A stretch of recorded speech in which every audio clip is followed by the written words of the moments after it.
अब्बा जी, क्या हो गया? अब्बा जी आपसे एक जरूरी बात कर रही थी। हाँ बोलो बोलो।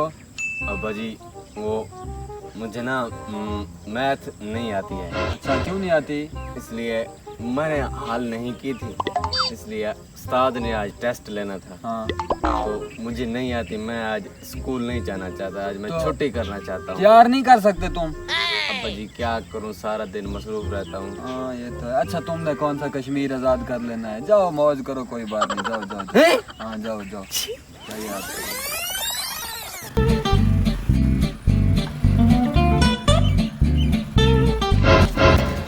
आज के हैं अपने ही रंग, खूबसूरत कुड़ियों के संग, आज तो कुड़ियां देखूंगा। हाल सागर भाई, कॉलेज गए थे कल क्या? मैंने तो कल छुट्टी कर ली थी, मैथ का टेस्ट था। और भाई मैथ मुझे भी नहीं आती, मैं भी कल नहीं गया था। आलजूब कल तो गया था कॉलेज, मैथ का टेस्ट जो था, क्या बना तेरा? कल तू भी नहीं गया था और ये भी नहीं गया था, तो मैंने कौन सा जाना था? मुझे भी तो नहीं आता था, मैं घर में